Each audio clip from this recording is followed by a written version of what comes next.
तो hey guys, welcome to my YouTube channel. Guys, आज के इस वीडियो में हम बात करेंगे क्लास 10th के लिए साइंस का जो इम्पोर्टेंट क्वेश्चन है बोर्ड एग्जाम 2023 का, जो सबसे महत्वपूर्ण और वायरल प्रश्न है। ठीक है, ये प्रश्न हर साल आपकी बोर्ड एग्जाम में 101% पूछा ही पूछा जाता है। यानी कि ये क्वेश्चन काफी इंपॉर्टेंट है और बोर्ड एग्जाम में आपको 101% देखने को मिलेगा। आपको इसके लिए कुछ भी नहीं करना है। ठीक है, आपको साइंस में 70 में 70 लाना है। तो सबसे पहले आपको वीडियो को लाइक करके चैनल को सब्सक्राइब कर देना, क्योंकि डेली आपको हर एक सब्जेक्ट के इंपॉर्टेंट क्वेश्चन मिलते हैं। आप इन प्रश्नों को अभी से तैयार कर लो, क्योंकि 101% ये जो प्रश्न है आपको अब आपके बोर्ड के पेपर में ही देखने को मिलेगा। तो इस वीडियो में हम बात करेंगे इस वीडियो में कि बहुविकल्पी प्रश्न है इसमें, और अति लघु उत्तरी टाइप के प्रश्न है, दीर्घ उत्तरी टाइप के प्रश्न है, और साथ ही साथ 2 से 4 न्यूमेरिकल भी आपको इस वीडियो में देखने को मिलेगा, जो कि काफी इंपॉर्टेंट है और बार बार रिपीटेड क्वेश्चन है, बार बार बोर्ड एग्जाम में आए हुए हैं। ठीक है, तो सब कुछ बिल्कुल डिटेल्स में हम समझते हुए चलेंगे। सबसे पहला दे रखा है कि सल्फ्यूरिक अम्ल में अम्लीय हाइड्रोजन परमाणुओं की संख्या होती है। ठीक है, तो देखो बिल्कुल भी कुछ भी आपको रटना नहीं है। ठीक है, सब कुछ समझना है। तो हम जानते हैं कि जो सल्फ्यूरिक अम्ल होता है, ठीक है, बहुत ज़रूरी चीज़ है इन सब चीज़ों को समझना। सल्फ्यूरिक अम्ल का जो सूत्र होता है वो होता है H2SO4। ठीक है, जिसे तेजाब कहते हैं, H2SO4। अब देखो क्या ये एक उत्क्रमणीय अभिक्रिया करती है, इसके दौरान ये क्या निकलता है, इससे क्या टूटता है, तो ये होता है 2H plus SO4 minus SO4 minus. अब देखिए ये पूछ रहा है कि सल्फ्यूरिक अम्ल, ये हमारा क्या है, सल्फ्यूरिक अम्ल में अम्लीय हाइड्रोजन परमाणु की संख्या है, यानी कि ये हाइड्रोजन परमाणु की संख्या हमसे पूछ रहा है। तो यहाँ पे प्लस है, ठीक है, यहाँ पे प्लस है और आगे क्या लगा हुआ है, 2। तो इसमें जो अम्लीय हाइड्रोजन परमाणु की संख्या होगी वो क्या हो जाएगी, 2 हो जाएगी। ठीक है, 2 का इसमें मल्टीप्लाई होता है, तो इसमें ये क्या हो जाएगी, अम्लीय परमाणु की संख्या 2 हो जाएगी। तो यहाँ पे दे रखा है कि 2 सही होगा कि 1 कि 3 कि 0। तो ऑप्शन नंबर आपका पहला जो है वो क्या है, करेक्ट है। ठीक है, इसके बाद नेक्स्ट क्वेश्चन है आपका कि निम्नलिखित में अम्लीय लवण है, यानी कौन सा लवण अम्लीय लवण है।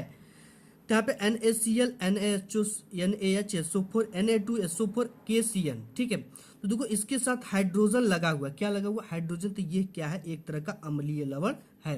ठीक है, इसके बाद नेक्स्ट क्वेश्चन हम देख लेते, तो काफी इंपॉर्टेंट क्वेश्चन है ये कि प्रोपेन का रासायनिक सूत्र है। ठीक है, प्रोपेन का रासायनिक सूत्र है। तो देखो जो प्रोपेन होता है ना, इसमें जो कार्बन की संख्या मेथ एथ प्रोप होता है। ठीक है, तो इसका हम संरचना सूत्र बताएंगे तो इजीली हमें निकल जाएगा कि जो कार्बन, इसमें क्या पूछे, प्रोपेन का रासायनिक सूत्र क्या है।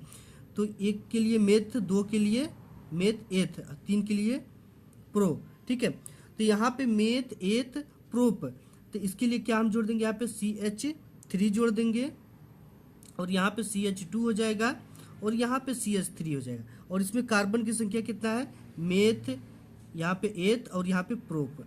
तो यहाँ पे मेथ एथ प्रोप, ये इसका क्या हो गया। अब इसको देखो कैसे यहाँ पे लिखा गया। ठीक है, थोड़ी सी समझने की जरूरत आपको है। यहाँ पे कार्बन की संख्या आपको कितना दिखाई दे रहा है, 3, 1 2 3। ठीक है, तो यहाँ पे कार्बन की संख्या आपका 1 2 3 हो गया, तो यहाँ पे C3 लिख देंगे, और H कट हुआ है, 3 3 2 3 3 3 दूना के 6 2 8 है, तो यहाँ पे H8 हो जाएगा। सॉरी, यहाँ पे ये हो जाएगा C3H8। ठीक है, तो यहाँ पे कार्बन की संख्या 1 2 3, तो यहाँ पे 3 हमने लिख दिया, और ये H कट हुआ है, 3 ठो H यहाँ पे है, 2 ठो है, 3 2 5 और 3 8। तो आपका ये वाला ऑप्शन जो है C3H8 वाला क्या हो जाएगा, करेक्ट हो जाएगा।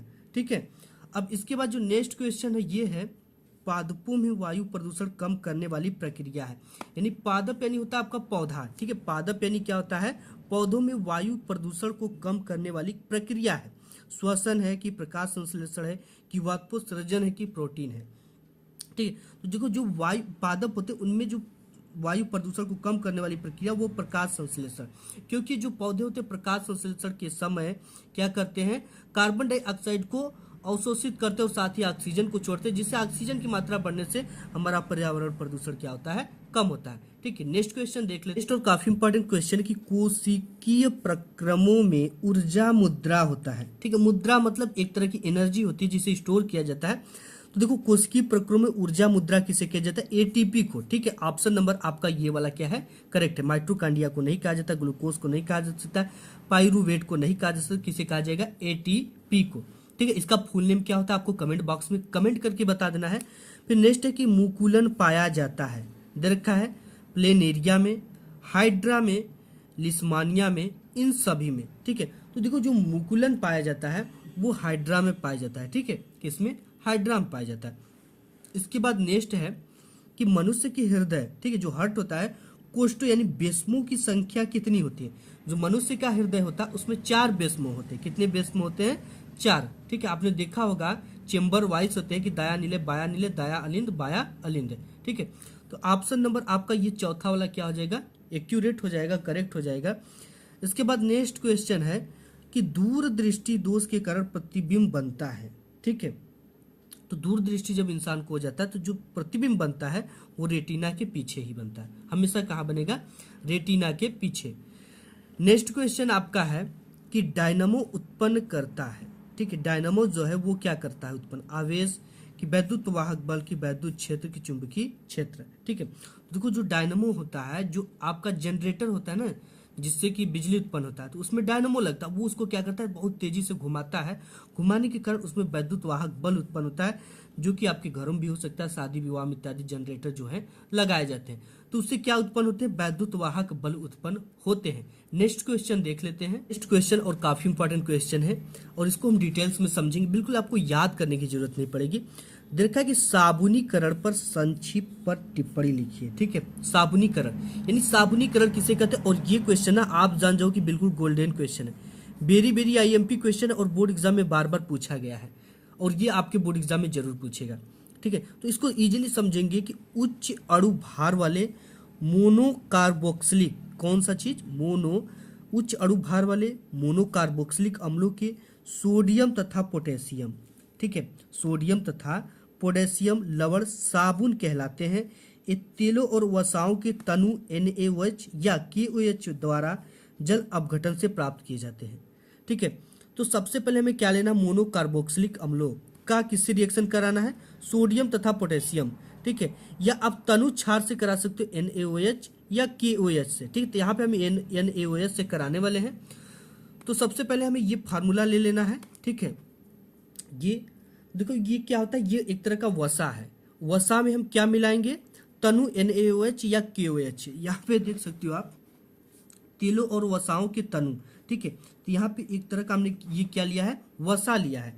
इसे हम कहते हैं सिटिएरेटेड वसा। ठीक है, कौन सा वसा? यहाँ पे हम लिख दे रहे हैं, आपका ये सूत्र है आपका सिटिएरेट। ठीक है, यहाँ पे इसको थोड़ा आप याद कर लेना, इसे क्या कहते हैं? वसा। ठीक है, अब देखो इस चीज को आप जान के तो बिल्कुल आसान आपको हो गया। आप समझो कि वसा और तनु NaOH या KOH के मिलाने से हमें एक साबुन मिलता है। ठीक है, आपके बोर्ड एग्जाम में आता है तो आपको लिखना है कि वसा और तनु NaOH या KOH द्वारा जल अपघटन कराने पर, के द्वारा जल अपघटन कराने पर हमें साबुन प्राप्त होता है। बिल्कुल इजी इसकी रिएक्शन है, आप इजीली समझ भी जाओगे। देखो यहाँ पे आप देख सकते हो कि ये कट हुआ है, 3NaOH हमने यहाँ पे लिया है, तो ये 3 ठो है। ठीक है, 3 आगे लगाने का मतलब ये अगर 3 है तो हमको ये भी 3 लेना पड़ेगा, NaOH यानी। ठीक है, ये इसको भी हमको कट लिया हमने, 3 ठो लिया। अब देखो इसकी रिएक्शन कैसे होगी। सबसे पहले यहाँ पे CH2 है और इसके साथ एक OH चला जाएगा और इसके साथ भी जाएगा, इसके साथ भी जाएगा। ठीक, जैसे हम यहाँ पे आपको दिखा देता हूँ, CH2 और यहाँ से क्या जाएगा? OH। 3 ठो है तो एक यहाँ पे चला गया। इसके बाद अगेन जो होगा, तो यहाँ पे क्या है? यहाँ पे CH2 था तो OH चला गया। अब CH है तो CH यहाँ पे लिख देंगे, केवल CH, और यहाँ से OH। अब इसके बाद फिर नेक्स्ट है क्या है? यहाँ पे CH2 है, यहाँ पे हम लिख देंगे CH2 और यहाँ पे OH एक तो बचा है, OH लिख दिया यहाँ पे। अब देखो क्या लिखना है, प्लस यहाँ पे लगाएंगे।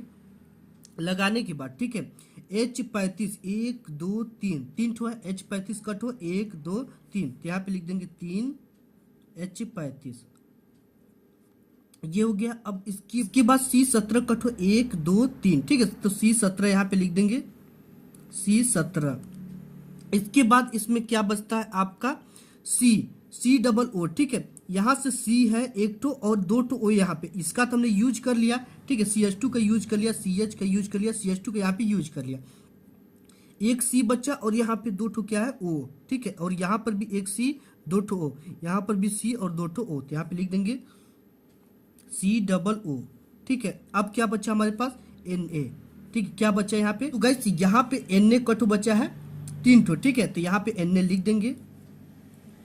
ये हो गया, देखो 3 का मतलब सब में मल्टीप्लाई होता है, तो H35 3 ठो हमने लिखा, C17 भी 3 है, और COO भी 3 है, और Na भी क्या है 3 ठो, तो यहाँ पे लिख दिए।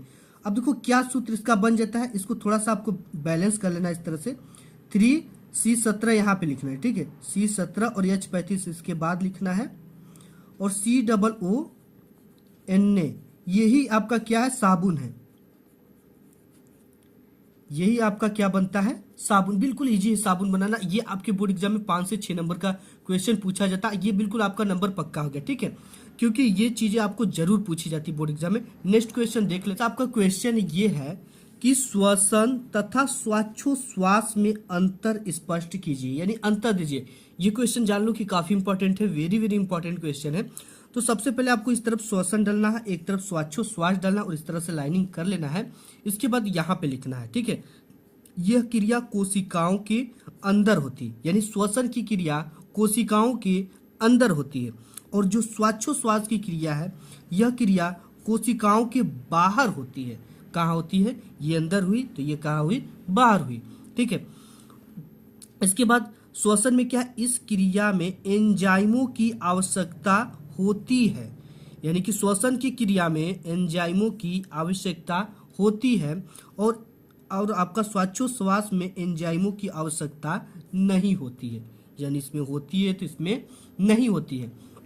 इसके बाद इस क्रिया में मुख्य जो श्वसनांग होता है वो होता है आपका माइटोकॉन्ड्रिया, और इसमें मुख्य श्वसनांग जो होता है फेफड़े होते हैं, ठीक है। नेक्स्ट क्वेश्चन देख लेते। क्वेश्चन आपका और काफी इंपॉर्टेंट, ये न्यूमेरिकल है जो कि आपके बोर्ड एग्जाम में आता है। दे रखा है कि 15 सेमी फोकस दूरी के किसी उत्तल दर्पण से कोई बिंब 10 सेमी की दूरी पर रखा गया है, प्रतिबिंब की स्थिति ज्ञात कीजिए। काफी इंपॉर्टेंट क्वेश्चन है और बोर्ड एग्जाम में ये आपके क्वेश्चन आता है। तो सबसे पहले हम जो जो चीजें दिया है उसको लिखेंगे, ठीक है। तो यहाँ पे उत्तर लिखना है आपको, इस तरह से उत्तर लिखने के बाद आपको लिखना है प्रश्नानुसार जो जो चीजें दिया हमें वो चीजें लिख लेना है। क्या क्या दे रखा है, यप, यानी कि फोकस दूरी को किससे दिखाते हैं, यप से, तो एफ बराबर दे रखा है आपका 15 सेमी, ठीक है। और इसके बाद उत्तल दर्पण से कोई बिंब 10 सेमी दूरी पर रखा है। बिंब का मतलब एक वस्तु रखा है, तो यू, वस्तु को यू से दिखाते और वस्तु को हमेशा माइनस में रखते, तो -10 सेमी दूरी पर रखा है। प्रतिबिंब की स्थिति हमें ज्ञात करना है, यानी भी बराबर आपका क्या हो जाएगा, क्वेश्चन मार्क, नहीं ज्ञात करना है, ठीक है। अब जानते हैं हम दर्पण का जो फार्मूला होता है वो आपका होता है दर्पण के सूत्र से, ठीक है। 1/F बराबर 1/K V plus 1/K U, ये होता है इसका दर्पण का फार्मूला। अब इसी फार्मूले पे हमें क्वेश्चन को रख देना है। 1/F की वैल्यू क्या दे रखा है, 15, तो 15 रख देते हैं, बराबर 1/K V की वैल्यू नहीं दिया तो नहीं रखेंगे। इसके बाद प्लस है तो प्लस लिख देंगे, फिर 1/K वस्तु की दूरी माइनस में, तो इसे -10 रख देंगे। ये चीजें हो गई, ठीक है। अब इसके बाद हो गया आपका 1/K F, अरे सॉरी, ये है 1/K 15, इसके बाद है 1/K V बराबर 1/K V, और ये प्लस और माइनस मिलकर माइनस हो जाएंगे, ठीक है, -1/K 10। अब देखो ये जो 10 है ना, ये माइनस में, इस पर आएगा तो प्लस में हो जाता है, ठीक है। ये पक्षांतर का रूल कहता है 1/K 15 और ये हो जाएगा प्लस 1/K 10 बराबर 1/K भी आपका इसी पर बचा रह गया, ठीक है। अब हमें क्या करना, इसकी मल्टीप्लाई इधर करना है, इसका मल्टीप्लाई इधर करना, और इसका इसमें करना है। ये फटाफट हम कर लेते हैं। ऐसा भी LHS इसका भी ले सकते हो आप, 30 LHS भी ले सकते हो, ठीक है, जैसो आपको आसान लगता हो। तो 10 का इसमें करेंगे तो 10 आ जाएगा, 15 का इसमें करेंगे तो प्लस 15 हो जाएगा आपका, और इसका इसमें करेंगे तो 150 हो जाएगा, बराबर 1/K भी, ठीक। अब हमें इसे सॉल्व करना है, तो इसको जोड़ देंगे तो 25 हो जाएगा, और इस ये हो जाएगा आपका 150, ठीक है, बराबर 1/K भी। अब देखो इससे हम काट देंगे, ये कितने बार में कट जाएगा आपका, ये जो आपका कटेगा ये लगभग 6 बार में कट जाएगा, ठीक, 25 6 के 150, तो ये आपका बचा क्या, आपका यहाँ पे 1/K भी बराबर 1/K 6, ठीक है। तो यहाँ से 6 का मल्टीप्लाई इधर कर देंगे तो क्या आ जाएगा, भी का मल्टीप्लाई 1 में करेंगे तो केवल भी हो जाएगा और 6 का इधर करेंगे तो केवल 6। तो भी बराबर आपका क्या आ गया 6 सेंटीमीटर प्रतिबिंब आ गया। ठीक है, कितने दूरी पर बनेगा 6 सेंटीमीटर पर। ये पूछ रखा है कि प्रतिबिंब की स्थिति ज्ञात कीजिए। तो स्थिति जो है ये और इसकी क्या है, स्थिति ज्ञात करना है और प्रतिबिंब की कैसी स्थिति है। ठीक है, तो ये जो होगा आभासी और सीधा बनेगा। कहाँ क्या बनेगा, आभासी, क्योंकि प्लस में है, आभासी और सीधा प्रतिबिंब बनेगा। ये इसका उत्तर हो जाएगा। इस तरह से आपको सॉल्व करना है। और नेक्स्ट क्वेश्चन बाद आपको नेक्स्ट एक न्यूमेरिकल और है जो कि काफी इंपॉर्टेंट है। किसी वैद्युत बल्ब में 220 वोल्ट की जनित्र से 0.5 एम्पियर धारा प्रवाहित होती है, बल्ब की शक्ति क्या होगी। ठीक है, क्या क्या दिया है, भी की वैल्यू दे रखा है आपका 220 वोल्ट, और इसके बाद यहाँ पे जो धारा की वैल्यू दे रखा है आई की, वह है 0.5 एम्पियर। ठीक है, 0.5 एम्पियर धारा प्रवाहित, तो बल्ब की शक्ति क्या होगी। P बराबर क्वेश्चन मार्क। ठीक है, P बराबर पावर पूछ रखा है आपसे। तो देखो जो सूत्र होता है P बराबर होता है I इंटू भी। पावर का जो सूत्र होता है पावर के फार्मूले से वो होता है P बराबर I इंटू भी। अब यहाँ पे P बराबर I की वैल्यू दे रखा है 0.5 इंटू भी की जो वैल्यू दे रखा है वो क्या है 220 वोल्ट।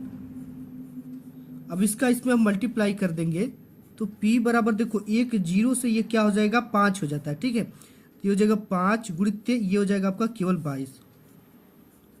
अब इसका मल्टीप्लाई करोगे तो 5 दूना के 10 और 5 दूना के 10 से 11 वाट आ जाएगा। ठीक है, शक्ति का मात्रक वाट। तो ये आपका क्या हो जाएगा फाइनली आंसर हो जाएगा। इसको समझ गए होगे आप कि देखो यहाँ पे एक जीरो है ना, तो एक जीरो हम यहाँ लाते तो ये दशमलव यहाँ पे आ जाता है। ये हो गया 22, ये हो जाएगा और ये हो जाएगा केवल 5। ठीक है, इसका मल्टीप्लाइंग करेंगे 110 वाट आ जाएगा। इसके बाद नेक्स्ट क्वेश्चन है कि श्वसन को परिभाषित कीजिए। काफी इंपॉर्टेंट मोस्ट क्वेश्चन है। देखो श्वसन वह क्रिया है जिसमें कोशिका में कार्बनिक यौगिक प्रायः ग्लूकोज का ऑक्सीकरण होता है। इस क्रिया में CO2 तथा ऊर्जा उत्पन्न होती। बिल्कुल डिटेल्स में आप इसके फार्मूले को समझ जाओगे ना, ये आप कभी नहीं भूल सकते। यहाँ पे दे रखा है कि श्वसन वह क्रिया है जिसमें कोशिकाओं में, कहाँ पे ये होता है, कोशिकाओं में कार्बनिक यौगिक प्रायः ग्लूकोज का ऑक्सीकरण होता है। ठीक है, तो आप ग्लूकोज का जो सूत्र है वो जानते होंगे। ग्लूकोज का जो सूत्र होता है वो आपका क्या होता है C6H12O6। अब देखो यहाँ पे बोल रहा है कि ग्लूकोज हमने ले लिया कि प्रायः कार्बनिक यौगिक ग्लूकोज, यहाँ पे हमने क्या ले लिया, ये ग्लूकोज है। ठीक है, यहाँ पे लिख देंगे हम क्या है ग्लूकोज। ऐसे इसका क्या हो रहा है ऑक्सीकरण। अब देखो ऑक्सीकरण में क्या लेना है, ऑक्सीकरण जब भी होगा तो ये ऑक्सीजन ही ऑक्सीकरण कहलाता है। ठीक है, तो ऑक्सीकरण यानी 6 तो हम क्या लेंगे इसमें ऑक्सीकरण का ऑक्सीजन ले लिया। अब लेने के बाद इसकी हम क्या करा देंगे, रिएक्शन करा देंगे। तो रिएक्शन में क्या निकल कर आ जाएगा, बोल रहा है कि इस क्रिया में CO2 तथा ऊर्जा उत्पन्न होती है। ठीक है, तो CO2 निकल जाएगी तो कट निकलेगी 6 यहाँ पे 6CO2। ठीक है, प्लस यहाँ पे आपका निकल जाएगा 6H2O, यानी इसमें से क्या निकल गया जल निकल गया, प्लस 673 किलो कैलोरी आपकी ऊर्जा निकलती है। किलो कैलोरी ऊर्जा। अब इसको आपको समझना है केवल। देखिए इसमें क्या बोला है, कार्बन डाइऑक्साइड निकल जाती है, यहाँ पे निकल गया कट निकला 6 ठो, तो यहाँ पे 6, यहाँ पे C कट है 6 ठो है, 6 ठो C लग गया और 2 6 12। ठीक है, ऑक्सीजन यहाँ पे 12 ठो होगा, 6 ठो ऑक्सीजन यहाँ पे है और 2 6 12। ठीक है, 12 ठो यहाँ पे ऑक्सीजन है और 6 यहाँ पे, तो 12 और 6 आपका 18 ठो हो गया। तो यहाँ पे 12 ठो यहाँ पे एडजस्ट हो गया और 6 ठो यहाँ पे हो गया। ठीक है, तो आपका 18 हो गया और 6 दुना के 12 ठो ऑक्सीजन है, तो यहाँ पे 6 दुना के 12 ठो ऑक्सीजन दे रखा है। ठीक है, बिल्कुल मेंटेन है, यानी ये रिएक्शन क्या है संतुलित रिएक्शन है। तो यही चीजें बोल रहा है कि श्वसन वह क्रिया जिसमें कोशिका में, ये चीजें श्वसन की प्रक्रिया कोशिका में होती थी, इसी को कह रहा है। कोशिका में कार्बनिक यौगिक प्रायः ग्लूकोज का ऑक्सीकरण होता है। ग्लूकोज हमने लिया ऑक्सीकरण कराया। इस क्रिया में CO2 तथा ऊर्जा उत्पन्न होती है। ऊर्जा कितना उत्पन्न हुई 673 किलो कैलोरी। ठीक है, नेक्स्ट क्वेश्चन देख ले। तो गाइस नेक्स्ट और काफी इंपॉर्टेंट क्वेश्चन, ये क्वेश्चन आपका 101% बोर्ड एग्जाम में आता है। ठीक है, इस क्वेश्चन को देख ले तो आपका बोर्ड एग्जाम में नंबर बिल्कुल पक्का हो गया। तो यहाँ पे दे रखा कि 1 बिलियन में हाइड्रोजन आयनों की सांद्रता, ठीक है, इसकी सांद्रता में दे रखा कितना है, 10⁻⁹ मोल है। इस बिलियन का पीएच मान ज्ञात कीजिए। तो देखो हम यहाँ पे लिख देंगे, सबसे पहले हमें क्या दे रखा है, दिया है हाइड्रोजन आयन की सांद्रता, किसकी सांद्रता, हाइड्रोजन आयन की सांद्रता।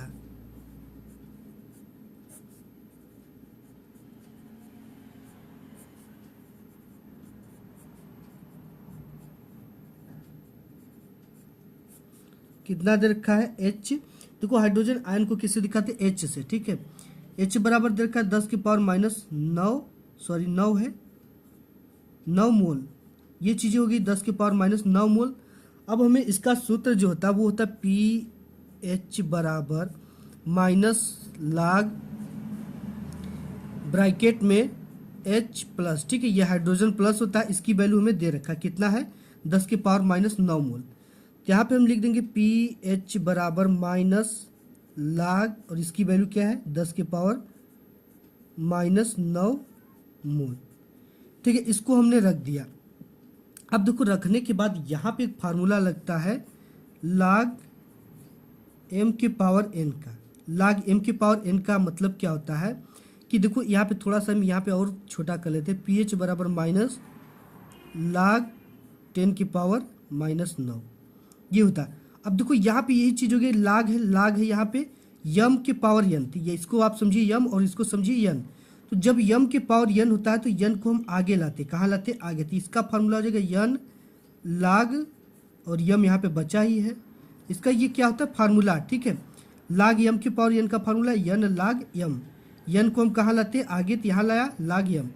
तो इसी सिचुएशन में इसको भी यही करते हैं हम, pH बराबर -9 को कहाँ लाना, आगे, -9 को हमने आगे लिया और यहाँ पे क्या बचा, log 10, ये हो गया। ठीक है, अब यहाँ से आपका हो जाएगा pH बराबर माइनस मिलेगा तो प्लस हो जाएगा।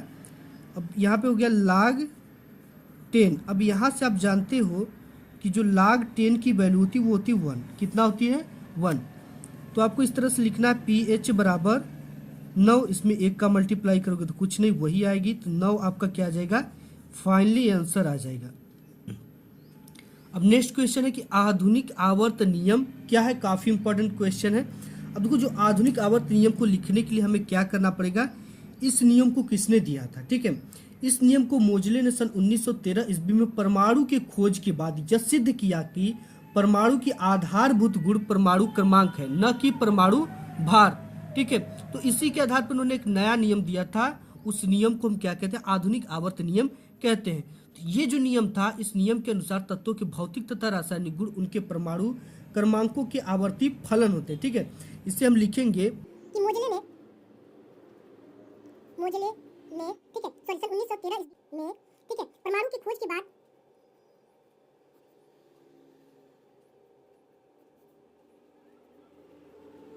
यह सिद्ध किया कि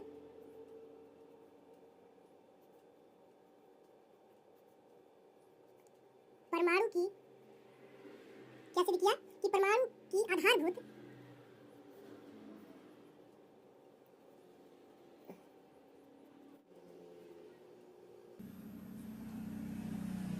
ठीक है, यहाँ पे हम समझ गए सब कुछ। ठीक है, ये क्या है कि इसका मतलब कि 1913 ईस्वी में परमाणु की खोज के बाद ये सिद्ध किया कि परमाणु की जो आधारभूत है ना वो परमाणु क्रमांक है, न कि परमाणु भार। इसी के आधार पर उन्होंने एक नया नियम दिया था जिसे आधुनिक आवर्त नियम कहते हैं। तो इस नियम के अनुसार तत्वों के भौतिक तथा रासायनिक गुण उनके परमाणु क्रमांकों के आवर्ती फलन होते हैं। आज की इस वीडियो में बस इतना ही, मिलूंगा एक नेक्स्ट वीडियो में, तब तक के लिए धन्यवाद।